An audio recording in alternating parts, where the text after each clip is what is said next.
আমার প্রিয় শিক্ষার্থী, আজকে অনলাইন ক্লাসে সকলকে সুস্বাগত জানাচ্ছি। আজকে যে টপিক নিয়ে আলোচনা করব, সরলরেখা সৃজনশীল অঙ্কের সমাধান নিয়ে। আজকে যে অঙ্কটি সমাধান করবো এটা হচ্ছে দিনাজপুর বোর্ড 2021 অঙ্ক। দেখো, আমরা সরাসরি অঙ্কে চলে যাই। আমাদের একটা উদ্দীপকে অর্থাৎ একটা চিত্র দেওয়া আছে। এক্স প্রাইম বা ড্যাশ ও বা শূন্য, এক্স ওয়াই ওয়াই প্রাইম এরকম দেওয়া আছে, দাগ দেওয়া আছে। পির মান দেওয়া আছে 1, -1, এর মান দেওয়া আছে 3, আর বির মান দেওয়া আছে B(-2,7). এটা কিন্তু আমাদের উদ্দীপকটা দেওয়া। তোমাদের আগে বলছি যে উদ্দীপক যে চিত্র দেখে নার্ভাস হওয়ার কিছু নেই এবং টেনশন নিবে না কোনো প্রকার। ভেবে নিতে হবে যে আপাতত চিত্রের ব্যবহার কোথায় লাগে এবং কোথায় লাগবে না সেই জিনিসটা। বেশিরভাগ আমাদের চিত্র কিন্তু কাজে লাগবে ঠিকই, চিত্র আঁকানো লাগবে না। আমাদের জ্যামিতি অংশে চিত্র আঁকানো লাগে। ছোটবেলায় যেমন আমরা 9-10 দেখেছি চিত্র বিভিন্ন জায়গায় আঁকানো লাগে। এই চিত্র কিন্তু আমাদের কোথাও আঁকানো লাগবে না, জাস্ট শুধুমাত্র আমরা এই চিত্র দিয়ে আমরা কাজ করতে পারবো। আর প্রয়োজনে যদি কখনো আঁকানো লাগে তোমাদের জানানো হবে। আর মনে রাখবে 100টা অঙ্ক যদি থাকে একটা মাত্র চিত্র হয়তো আঁকানো লাগতে পারে, সেটা দেখা যায় হয়তো জানাই দেওয়া হবে, সমস্যা নেই যে কোন চিত্রটা তোমাদের লাগানো হবে। এখন বিষয় হচ্ছে আমরা সৃজনশীলের মেন থিম হচ্ছে স্যার আমি কিভাবে বুঝবো। ক নম্বর যে অঙ্কটা, আমাদের বেশিরভাগ অঙ্ক কিন্তু উদ্দীপকের সাথে কোনো সম্পর্কই থাকে না, আর 2-1% আমাদের থাকে ধরার ভিতর না। যেমন এবি এখানে বলছে ক নম্বর এবি সরলরেখার ঢাল, এটা কিন্তু চিত্র লাগবে, কারণ এবির মান এখানে দেওয়া, এই চিত্রে মান দেওয়া, এর মান এত আর বির মান এত। তাহলে এই মান সরাসরি যদি আমরা নিয়ে নেই, অ্যাকসেপ্ট করি, তাহলে আমার অঙ্ক সহজ হয়ে যাচ্ছে। দেখো বন্ধুরা, ক নম্বর যেটা ছিল উদ্দীপক হতে এর মান 3, -3 এবং বির মান -2,7। এবি সরলরেখার ঢাল বলছে, ঢালের সূত্র আমরা লিখবো y2 - y1 বা x2 - x1। এখানে প্রথম মানকে বলা হয় ভুজ বা x এর মান, এটা হচ্ছে আমাদের কোটি, y এর মান ডাবল মান আছে দেখছো, তাহলে এখানে x1 লিখবো, এটা y1, তাহলে x1 এর মান 3, y1 এর মান হচ্ছে -3, বির মান হচ্ছে x2 -2, আর এখানে হচ্ছে y2 এর মান হচ্ছে 7। এই যার যার রিপ্লেস অর্থাৎ মানগুলো আমরা বসাবো। y2 এর মান হচ্ছে কত 7, মাইনাস লিখলাম, y1 এর মান হচ্ছে -3, নিচে লিখবো, x2 এর মান হচ্ছে -2 আর এখানে -3। এখন তোমরা যে কাজটা করবে, এখানে তোমাদের আরেকটা ব্রেন্ট আছে, কি বলতো, ক্যালকুলেটর ডিভাইস, সেটা দিয়ে বাদ বাকিটা কাজ করবে। আর এখানে একবারে করা 7 - +3 -10 যোগ বিয়োগ করলে কত হয়, মাইনাস কাটাকাটি করলে যেটা পাবো -2, অর্থাৎ -2 অ্যান্সার। ওকে, এই ছিল আমাদের ক নম্বর।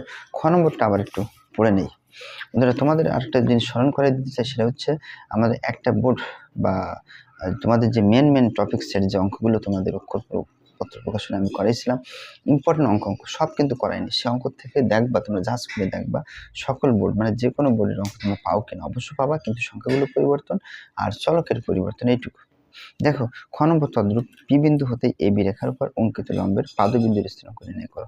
সরাসরি অঙ্ক করানো হয়েছে এবং এই অঙ্ক অন্য বোর্ডে করানো হয়েছে, তার আলোকে আবার এই বোর্ডে যেটা আছে তোমাদের করানো হচ্ছে, তোমরা একটা হ্যান্ড বা নোট খাতায় উঠে রাখবে, তাহলে তোমাদের জন্য পজিটিভ দিক হবে। দেখো, এ বির যে মানটা এখানে আমরা জানি, কিন্তু এর মান এত আর বির মান এত, আর পি বিন্দু যেহেতু বলছে, পি বিন্দু কিন্তু অলরেডি লেখাই আছে। তাহলে আমরা যে সরাসরি কাজ করব, আমাদের একটা এই অঙ্ক যখন আমরা করব, আমাদের একটা সরলরেখার সমীকরণ লাগবে। বুঝলে, আবার একটু বলি তোমাদের, খ নম্বর অঙ্ক যেটা বলছে পাদবিন্দুর স্থানাঙ্ক বের করতে বলছে, তখন আমাদের মনে রাখতে হবে একটা সরলরেখার সমীকরণ লাগবে, যে কোনো সমীকরণ হতে পারে, x + 2y - 7 মানে যে কোনো একটা এক কথা একটা সমীকরণ হতে হবে। এখন সমীকরণ যেহেতু আমাদের এখানে কোথাও দেখো চিত্র দেওয়া নেই, সেহেতু আমি এই সূত্র ব্যবহার করব। আবার বলছি, এখানে সমীকরণ দেওয়া থাকলে আমাদের কষ্ট করে এগুলো লাগতো না। এখানে সমীকরণ যেহেতু দেওয়া নেই, এর জন্য এই সরলরেখার সমীকরণ আমরা এটা ব্যবহার করি, x - x1 বা x1 - x2, y - y1 বা y1 - y2। ওকে, তাহলে এখন আমরা মানগুলো একটু বসাবো। x1 এর মান আমরা তো এখান থেকে পেয়েছি x1, y1 মান এখানে বসাইছি, সেই হিসাবে x - x1 এর মান হচ্ছে 3 বসাইছি, x1 এর মান হচ্ছে 3, আর x2 এর মান হচ্ছে এখানে এই যে মাইনাস ছিল -2, y - y1 এর মান হচ্ছে কত, এই যে -3, আর -3 - y2 এর মান হচ্ছে 7। আর উপর থেকে মানটা আমরা বসিয়ে নিয়েছি ক নম্বর থেকে আর কি, বা উদ্দীপক থেকে। তাহলে x - 3 উপরে বসে গেল, যোগ বিয়োগ এটা যদি করি আমরা, প্লাস 3 আর 2 5 হয় একবারে, y আর এখানে -+3, এটা যদি যোগ বিয়োগ করি তাহলে কত হবে -10, আর কোনাকুনি গুণ করছি, এই যে তাহলে -10 × x - 3 আর 5 × এটা, তোমরা চাইলে এটা একবারে লিখতে পারবা, একবারে লিখলে তোমাদের জন্য একটু সময় বাঁচবে আর কি। এমন কোনো কাজ করবে না একবারে করতে গিয়ে যদি ভুল হয়, সে একবারে করার আমার প্রয়োজন নেই। আর -10 আর এর সাথে যদি গুণ করি, তাহলে -10x, 3 10 30 সমান সমান 5 দিয়ে গুণ করি 5y যোগ 3 5 15। এখন আমরা সবগুলো x y সবগুলো আছে সংখ্যা আমরা সবগুলো বামে নিয়ে আসি। -10x + 30 আর +5 বসে -5y + 15 এ বসে -15 = 0। এখন -10x - 5y 30 15 যোগ বিয়োগ করলে কত হয়? +15। ক্যালকুলেটর ডিভাইসে করে নেব। ওই যে বললাম আরেকটা ব্রেন তোমাদের = 0। এখন যেহেতু মাইনাস সামনে থাকলে আমরা মাইনাস কমন নেই বা মাইনাস দিয়ে গুণ করি। আমি এক কথায় বলবো মাইনাস কমন বা গুণ যাই করো না কেন, এক কথা চিহ্ন পরিবর্তন যেটাকে বলে। তাহলে মাইনাস ছিল এখানে প্লাস হবে, মাইনাস ছিল এখানে প্লাস, এখানে প্লাস ছিল এখানে মাইনাস। এটা সাইড নোট, কিছু লেখা লাগবে না। যেহেতু এখানে সংখ্যাটা অনেক বড়, আমরা 5 দিয়ে যদি আমরা এখানে ভাগ করি, তাহলে 5 দুগুণে 10x, 5 দিয়ে ভাগ করলে 5 এটা বাদ যাবে, 5 একে 5, 5 দিয়ে ভাগ করে 3 5 15। এখানে সাইড নোট এটা লিখে রাখছি, 5 দিয়ে ভাগ করে এটা তোমরা 1 নম্বর সমীকরণ দিবা। আর কারো যদি সমস্যা হয় স্যার এক সমীকরণ বারবার দিতে সমস্যা হয়, কিছু জায়গায় বন্ধুরা কিছু জায়গায় থাকবে সমীকরণ আমাদের আইডেন্টিফাই করতে হবে। আর একেবারে যদি না দাও তাহলে লেখার যে মানটা সেটা ভালো হবে না, এটা হলো বড় বিষয়। দেখো এই যে আমরা সমীকরণ কিন্তু পেয়ে গেছি, তাহলে আগেই বলছি বন্ধুরা এই সমীকরণটা যদি তোমাদের থাকতো তাহলে কষ্ট করে এই সরলরেখার এই সমীকরণটা তোমাদের ব্যবহার করা লাগতো না। তাহলে আমরা সমীকরণ পেয়ে গেছি। এবার এই সমীকরণ যেহেতু পেয়ে গেছি, এখান থেকে আমরা যে প্রশ্ন বের করব এর পরবর্তী স্টেপ সেটা হচ্ছে লম্বরেখার সমীকরণ। লম্বরেখার সমীকরণ তোমরা প্রত্যেকে জানো কীভাবে বের করতে। এই যে ওয়াইয়ের যে শকটা এক্স এর সাথে যাবে আর এক্স এর শকটা ওয়াইয়ের সাথে যাবে এবং চিহ্ন পরিবর্তন হবে এখানে। আর এখানে যে আমাদের যেটা আছে কনস্ট্যান্ট বসবে। দেখো এখানে ওয়াইয়ের শক কত 1, তাহলে 1টা এখানে গেলে কি হয় 1x, তাহলে yx। এখানে প্লাস আছে, এখানে মাইনাস। এখানে এই 2টা এক্স এর সাথে না, 2টা হবে ওয়াইয়ের সাথে, তাহলে 2y। এখানে মাইনাস আছে, এখানে প্লাস। এখানে ধ্রুবপদ যে কোনো একটা হবে i j k এলিমেন্ট, ইচ্ছা মতো মানে ইচ্ছামূলক ধ্রুবক যে কোনো একটা হবে, দিলাম =0। এটা হচ্ছে 2 নম্বর সমীকরণ। এখন আমাদের একটা বিন্দুগামী দেওয়া ছিল প্রশ্নে, এই যে এই বিন্দুগামী আমরা এখানে বসাবো। এর অর্থ হলো এটা হলো x এর মান বর্তমান, এটা y এর মান ধরতে হবে। তাহলে x এর মান এখানে 1 মাইনাস লিখলাম 2, y এর মান -1 বসালাম যোগ k। এখান থেকে 1 মাইনাস +2, এখানে k এর মান কত +3 পাশে গেলে -3। এখন উদ্দেশ্য হলো এখান থেকে k এর মান বের করব। k এর মান, এই k এর মান যদি আমরা এখানে বসাই তাহলে আমাদের সমীকরণ পাচ্ছি। দেখো x - 2y প্লাস এখানে বসাবো x - 2y প্লাস k এর পরিবর্তে কি লিখব -3, তাহলে -3 = 0। বন্ধুরা এই যে একটা পেয়েছি আমরা 1 নম্বর সমীকরণ মূলত ছিল, আর বর্তমানে যে 3 নম্বর সমীকরণ এইটা দিয়ে আমরা সমাধান করব। প্রতিস্থাপন হতে পারে, অপনয়ন হতে পারে, বজ্র গুণন, আর গুণন বা যে গুণন তোমরা বলো না কেন, নির্ণায়ক বলো বা টেইলর বলো, মানে যে কোনো পদ্ধতি সমাধান করলে তোমাদের হবে। এক কথায় সেটা হচ্ছে আমাদের প্রসেস ভিন্ন কিন্তু আমাদের উত্তর একই। এখন আমি অপনয়ন পদ্ধতি সমাধান করছি সুবিধার জন্য। দেখো এটা ছিল আমাদের 1 নম্বর, এটা ছিল আমাদের 3 নম্বর সমীকরণ। এখন যে মানটা আমি সব প্রথমে যেটা কাটছি সেটা হচ্ছে আমাদের y এর মান। এখন y এর মান যখন কাটবো, y এর সামনে এখানে 2 আর y এর সামনে এখানে কিছু নেই। তো বন্ধুরা আমরা এখানে যদি 2 দিয়ে দিই তাহলে মিলে যাচ্ছে না? ওকে, 2 এখানে দিলে আমরা হবে না, 2 সবাইকে গুণ করতে হবে। সাইডে এখানে লিখছি 2। কেউ চাইলে লিখতে পারে 1 নম্বর সমীকরণ 2 দ্বারা গুণ করে, 3 নাম্বারকে 1 দ্বারা গুণ করে। এটা আমি মনে করি জাস্ট বাড়তি লিখে কোনো লাভ নেই। 2 দিয়ে গুণ করলে কত হয় 2 × 4x, আবার 2 দিয়ে গুণ করলে 2y, 2 দিয়ে গুণ করলে 3 × 6, আর 2 দিয়ে 0 গুণ করলে 0। নিচের মানটা কিন্তু বসে যাবে, পরিবর্তন নেই। এখন 2y বাদ, 4x আর একটাকে যোগ করলে 5x, 6 আর 3 9 = 0। 5x - 3 পাশে গেলে +9, x লিখলাম। এটা গুণ ছিল, পাশে গেলে হবে ভাগ। তাহলে আমরা x এর মান কিন্তু পেয়ে গেলাম। এখন 3 নং যে সমীকরণ ছিল 3 নং আমরা লিখলাম, 3 নং সমীকরণ x - 2y - 3 = 0 এটা। এখন x এর যে মানটা এটা মান কিন্তু আমি বসাইছি, মাইনাস লিখলাম 2y - 3 = 0, -2y লিখলাম সমান সমান এই যে -3 পাশে গেলে +3, প্লাস এর পাশে গেলে -5। এখন তোমরা চাইলে আরেকটা ব্রেন ওই যে ক্যালকুলেটর ডিভাইস দিয়ে করতে পারবা। আমি লসাগু করছি, দেখো 5 3 × 5 = 15 -9 এবারে 6/5। এটা গুণ আছে, পাশে গেলে কত হবে ভাগ। এটা যদি কাটাকাটি করি 3 × 6, তাহলে উপরে 3 আর নিচে হলো 5। সামনে আছে কি আমাদের মাইনাস, মানে দিলাম, তাহলে -3/5। তাহলে পাদবিন্দুর স্থানাঙ্ক x, y আমাদের কি হবে, x এর মান কত পেয়েছি, x এর মান হচ্ছে 9/5 লিখলাম, কমা দিয়ে y এর মান পেয়েছি -3/5। ওকে, এই ছিল আমাদের খ নম্বর অঙ্ক। ওকে, এরপর আমরা যেটা যাবো সেটা হচ্ছে আমাদের নাম্বার গ নম্বর।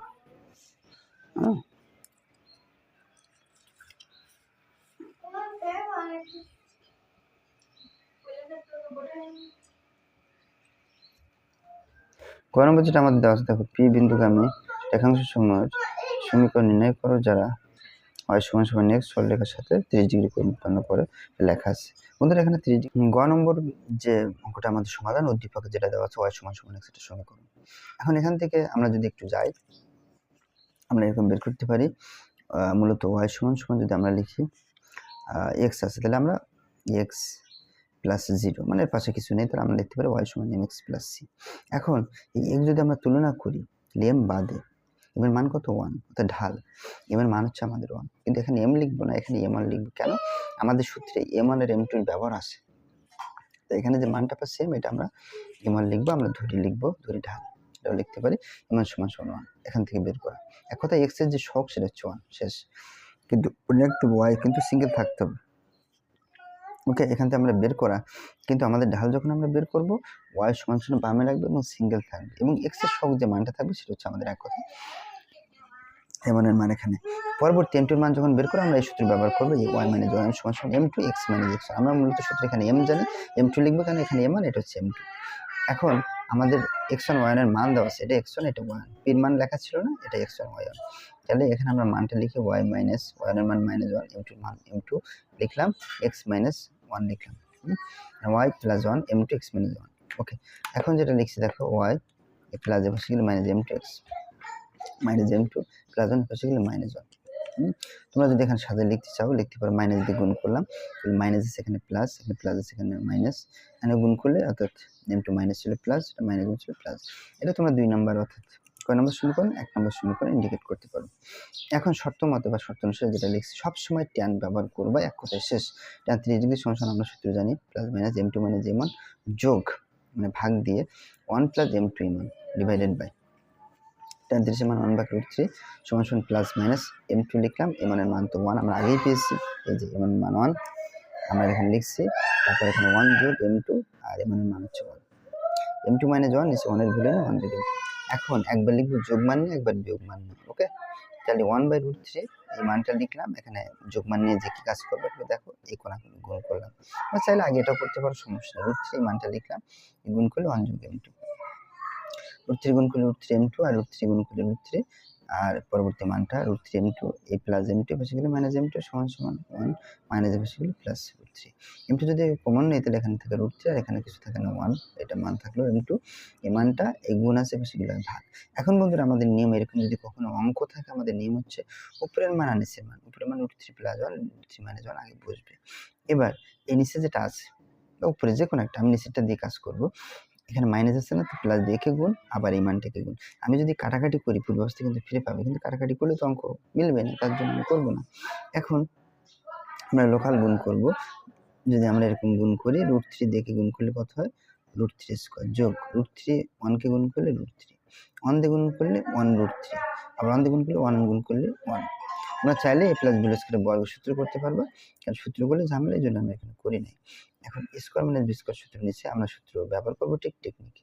প্রথম √3 মানে √3 মাত্রা স্কয়ার প্লাস এ মাইনাস এ প্লাস এ মাইনাস এ মাইনাস 1 দুবার গুণ করলে 1 স্কয়ার, এটা কাটাকাটি করলে 3 থেকে 1 বিয়োগ করলে 2, আর উপরে মান থেকে 3 আর 1 4, আর √3 দুবার যোগ করলে 2√3, উপরে যদি 2 কমন নেই তাহলে 2 প্লাস √3 আর নিচে 2 কাটাকাটি করলে 2 যোগ √3। আমরা m2 এর একটা মান পেয়েছি, কোন ক্ষেত্রে, চিহ্ন যখন যোগ ছিল, যখন বিয়োগ থাকবে তখন একটা মান আমরা পাবো 1/√3 মাইনাস m2 মাইনাস 1, যখন সব জায়গায় ঠিক থাকবে শুধু এর সামনে একটা মাইনাস দিতে হবে। এখন আমাদের কোণাকুণি গুণ করবো, এটা গুণ করলে 1 যোগ m2, এটা যদি আমরা গুণ করি তাহলে মাইনাস √3 এই মানটা বসলো, 1 যোগ m2 এটা গুণ করলে √3 m2 মাইনাস মাইনাস প্লাস √3 বসে গেল। এখন m2 এর মান বের করতে হবে উদ্দেশ্য, অর্থাৎ m2 আমাদের বামে রাখতে হবে, তাহলে m2 লিখলাম মাইনাস বসে গেলে প্লাস √3 m2 √3 প্লাস 1 বসে গেলে মাইনাস 1, m2 যদি কমন নেই তাহলে 1 যোগ এখানে থাকে √3 এই মানটা, m2 লিখলাম, এই মানটা বসে এটা গুণ বসে গেলে ভাগ। এখন আগের মতো এখানে √3 প্লাস 1 আছে না, √3 মাইনাস 1 একে গুণ √3 মাইনাস 1 কবার আছে, দুবার, আমরা সূত্র করতে পারবো। √3 মাইনাস 1 হোল স্কয়ার, আর নিচে যদি আমরা করি তাহলে স্কয়ার মানে বেস স্কয়ার, √3 দুবার √3 স্কয়ার মাইনাস 1 স্কয়ার হলো 1। এটা আমরা উপরেরটা মাঝখানে দাগটা আগে এরকম দিবা, এখন নিচে দাগ দিবা, তোমরা হাত দিয়ে ঢেকে রাখবা, তোমাদের সুবিধা হবে, বা কাগজ দিয়ে। a মাইনাস b স্কয়ার বর্গ সূত্র স্কয়ার মানে সূত্র 2ab প্লাস b স্কয়ার, আর কাটাকাটি করলে এখানে পাবো 3 আর 1 বিয়োগ মানে 2, কাটাকাটি করলে এখানে 3 পাবো, আর এখানে 3 আর কত 4 মাইনাস 4√2। যদি আমরা উপরে 2 কমন নেই তাহলে 2 মাইনাস √3 থেকে আর 2 কাটাকাটি করলে 2 মাইনাস √3। এখন কিন্তু আমরা m2 এর মান ডাবল পেয়েছি। এই m2 এর মানটা আমি সমীকরণ এটা আমাদের মান দুটো বসাবো, একটা মান আমরা পেয়েছিলাম কত, আমরা একটু দেখে নেই, একটা মান পেয়েছিল m2 এর মান 2 যোগ √3, আর একটা হচ্ছে 2 মাইনাস √3। এখন 1 নাম্বার হতে আমরা মানটা 1 নাম্বার আমরা বসাবো। কত বসাবো প্রথম? m2 এর মান কত? m2 সমান বসাবো 2 যোগ √3। 1 নাম্বার সমীকরণ আমাদের এইটা। লেখো m2 এর পরিবর্তে 2 যোগ √3 আর এখানে লিখবা x মাইনাস y, এখানে লিখবা 2 যোগ √3 লিখবা প্লাস 1। একবারে মানটা বসাই দিচ্ছে। এখন ক্যালকুলেশন করলে যেটা হবে সেটা আমাদের উত্তর। হ্যাঁ, তাহলে যেটা আছে আমাদের দেখো, একটু খেয়াল করে দেখো। 2 যোগ √3 এই সাথে x তারপর মাইনাস y সমান এই √3 আর 2 এর আগে যোগ করলে 3। এই কিন্তু আমাদের একটা অ্যান্সার শেষ। আবার দিয়ে আবার m2 এর মান যখন এখানে দেওয়া আছে 2 মাইনাস √3, তখন আমাদের উত্তর কত হবে দেখো। 2 মাইনাস √3, তখন মানটা সেম হবে, এখানে বসাবো 2 মাইনাস √3 x মাইনাস y সমান 2 মাইনাস √3 প্লাস 1। সব ঠিক থাকবে, শুধুমাত্র প্লাসের পরিবর্তে মাইনাসের মানটা আমাদের বসাতে হবে। ওকে, এখন আমরা যদি লিখি, দেখো এখানে 2 মাইনাস √3 লিখলাম, এখন অতএব দিয়ে লিখতে পারো x মাইনাস y সমান যোগ বিয়োগ করে 2 আর 3, 3 মাইনাস 3 √3। বন্ধুরা, এই কিন্তু আমাদের আরেকটা উত্তর। তাহলে এই টাইপের অঙ্কগুলো আমরা এইভাবে করব। এটা আমাদের বিকল্প আরেকভাবে, গ নম্বর আরেকভাবে করা যায়। সেভাবে তোমাদের অর্থাৎ যদি সম্মতি থাকে বা সমর্থন থাকে যে স্যার এভাবে নিয়ে আসেন, তাহলে কমেন্টে জানাবে। সব থেকে পজিটিভ দেবো। ধন্যবাদ সকলকে। নেক্সট